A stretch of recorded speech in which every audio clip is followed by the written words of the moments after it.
Enzorecto, kalaban ang katiwalian at kasinungalingan, kakampi sa katotohanan at kabutihan.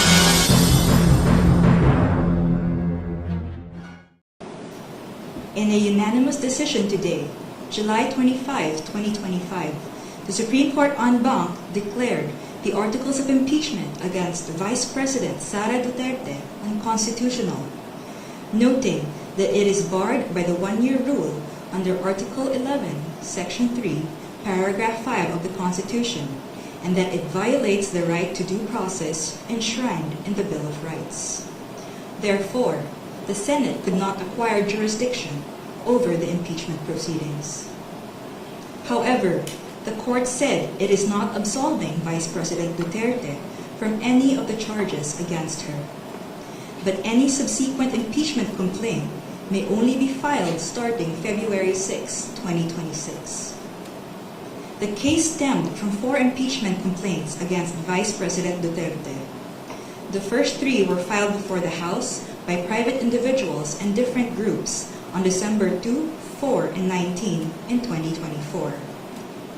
A 4th complaint was lodged by a resolution approved by more than 1/3 of the House members of the 19th Congress on February 5, 2025, which was transmitted as the articles of impeachment to the Senate on the same day.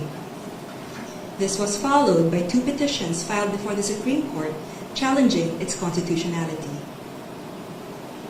The Supreme Court decision written by Senior Associate Justice Marvic M.B.F. Leonen ruled that all legal issues involving impeachment proceedings are subject to judicial review, considering the nature of the offices and the institutions that are subject to impeachment, its effect on the independence of constitutional departments and organs, and its nature as a constitutional process. The impeachment process is primarily a legal and constitutional procedure, but with political characteristics. It may be sui generis, but it is not a purely political proceeding. This means that the Bill of Rights, especially the Due Process Clause and the right to speedy disposition of cases, applies to the entire impeachment process, it said. Although the court does not determine whether an impeachable officer may be removed or disqualified from political office, it emphasized that it has the duty to construe the process mandated in the Constitution. In declaring that the articles of impeachment were barred by the one-year rule, the decision differentiated the first 3 complaints from the 4th complaint. The first 3, it said, were filed under Article 11, Section 3, Paragraph 2 of the Constitution, which allows any citizen to file a verified complaint with an endorsement by any House member. The 4th one was through Article 11, Section 3, Paragraph 4 of the Constitution, through a verified complaint or resolution filed by at least 1/3 of the House members. The court took note that the House and the 19th Congress did not act on the first 3 endorsed complaints, which were considered terminated or dismissed upon adjournment of the House. The 3 impeachment complaints were archived and therefore deemed terminated or dismissed on February 5, 2025. Therefore, no new impeachment complaint, if any, may be commenced earlier than February 6, 2026, the Supreme Court held. Under Article 11, Section 3, Paragraph 5 of the Constitution, no impeachment proceedings shall be initiated against the same official more than once within a period of 1 year. According to the decision, the 1-year bar is reckoned from the time an impeachment complaint is dismissed or is no longer viable. A key issue in the petitions is whether the House complied with the 10-session day requirement under the Constitution for including a verified impeachment complaint in the order of business of the House. The court ruled that the House was able to comply with the requirement by putting the 3 endorsed impeachment complaints in the order of business of the House of Representatives, since a session day is not equivalent to a calendar day. It is a period that starts from a call to order until the session is adjourned, regardless of the passage of time. However, the court reminded the House that Article 11, Section 3, Paragraph 2 of the Constitution clearly requires that a verified impeachment complaint be immediately put in the order of business within 10 session days from its endorsement. The Constitution does not grant either the Secretary General or the Speaker of the House any discretion to determine when this period commences. Consequently, the House of Representatives is not granted any discretion except to refer these matters to the proper committee within 3 session days. However, the House may opt to consolidate all impeachment complaints properly commenced and endorsed within these periods. The court also determined that due process applies to the impeachment process. It laid down the following due process requirements in impeachment proceedings. First, the articles of impeachment or resolution must include evidence when shared with the House members, especially those who are considering its endorsement. Second, the evidence should be sufficient to prove the charges in the articles of impeachment. Third, the articles of impeachment and the supporting evidence should be available to all members of the House of Representatives, not only to those who are being considered to endorse. Fourth, the respondent in the impeachment complaint should have been given a chance to be heard on the articles of impeachment and the supporting evidence to prove the charges prior to its transmittal to the Senate, despite the number of endorsements from House members. The House of Representatives must be given reasonable time to reach their independent decision of whether they will endorse an impeachment complaint.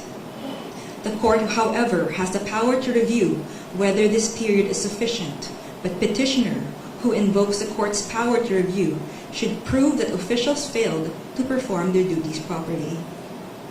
Sixth, the basis of any charge must be for impeachable acts or omissions committed in relation to their office and during the current term of the impeachable officer. For the President and Vice President, these acts must be sufficiently grave, amounting to the crimes described in Article 11, Section 2, or a betrayal of public trust given by the majority of the electorate. For the other impeachable officers, the act must be sufficiently grave that they undermine and outweigh the respect for their constitutional independence and autonomy. And seventh, to ensure that respondent in the impeachment complaint is heard under the requirements of due process in the procedure under Article 11, Section 3, Paragraph 4, the House of Representatives is required to A. Provide a copy of the articles of impeachment and its accompanying evidence to the respondent to give him or her an opportunity to respond within a reasonable period to be determined by the House rules. The Constitution only requires an opportunity to be heard.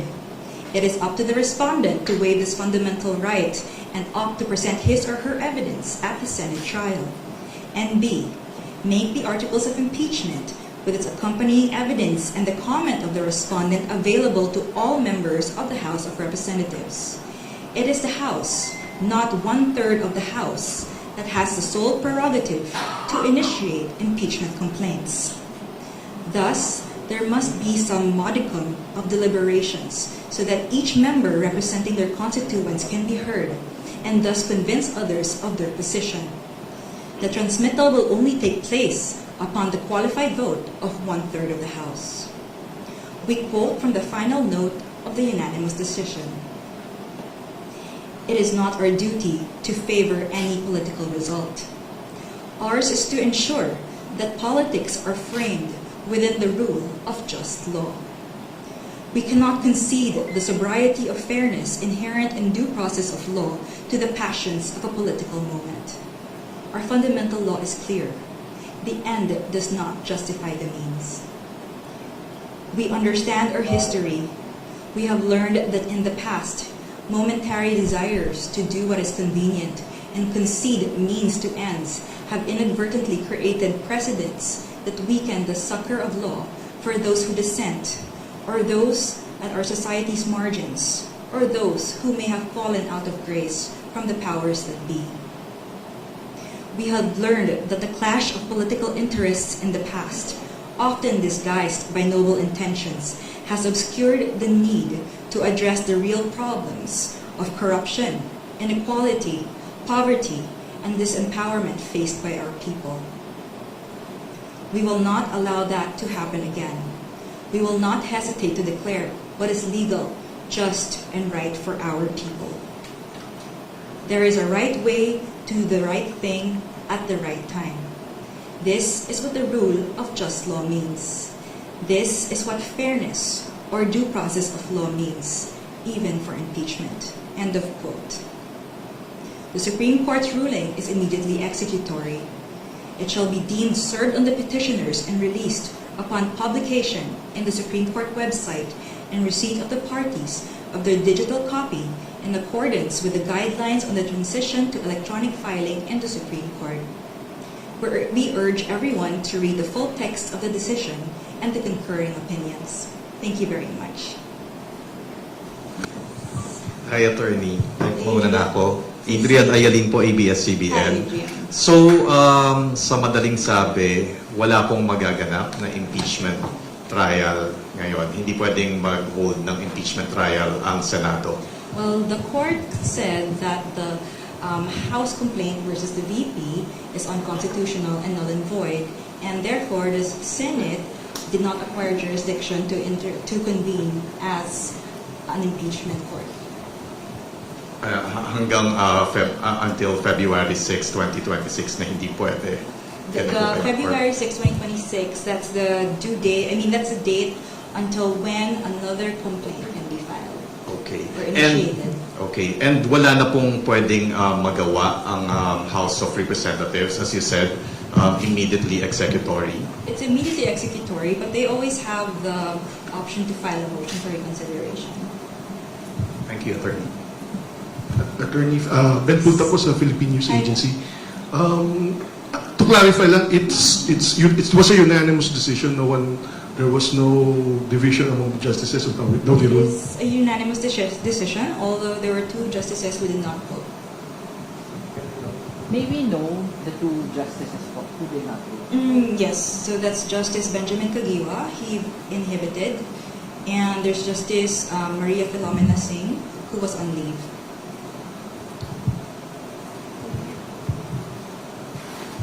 Hi ma'am, Salima Refran of GMA. Ma'am, para po mas maintindihan ng publiko, ano po yung naging dahilan ng Korte Suprema kung bakit nga po naging null and void ito nga pong articles of impeachment at hindi po dapat matuloy ito nga pong impeachment trial laban kay Vice President Sara Duterte?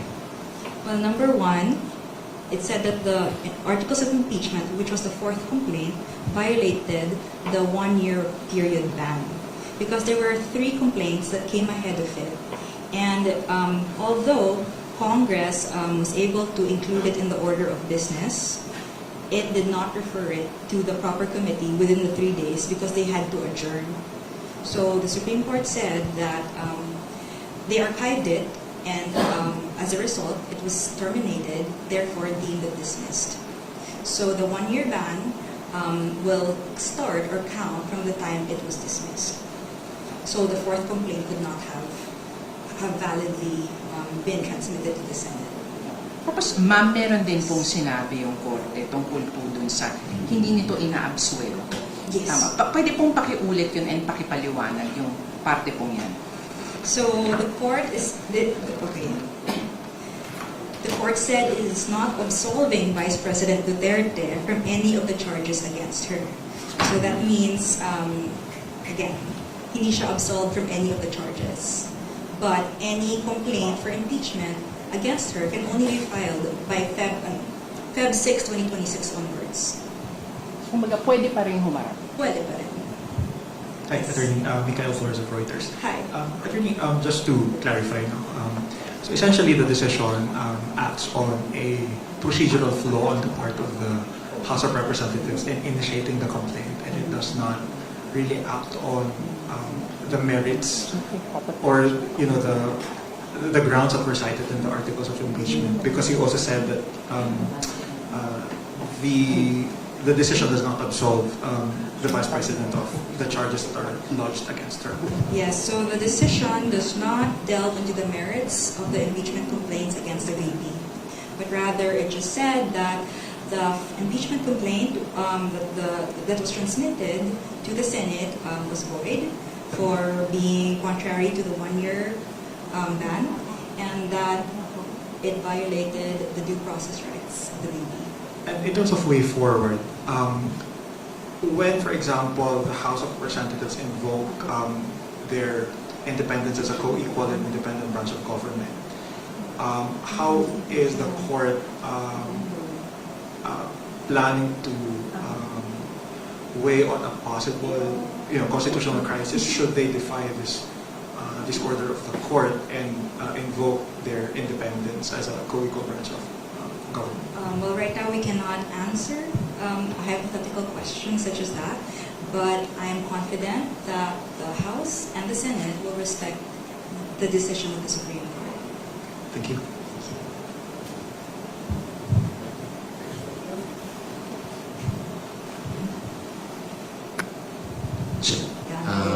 With your indulgence po sa tanong ko, pagkaganoon ba ma'am, there was a grave abuse of discretion on the part of the Congress, which is a co-equal branch of the Supreme Court of the Judicial branch.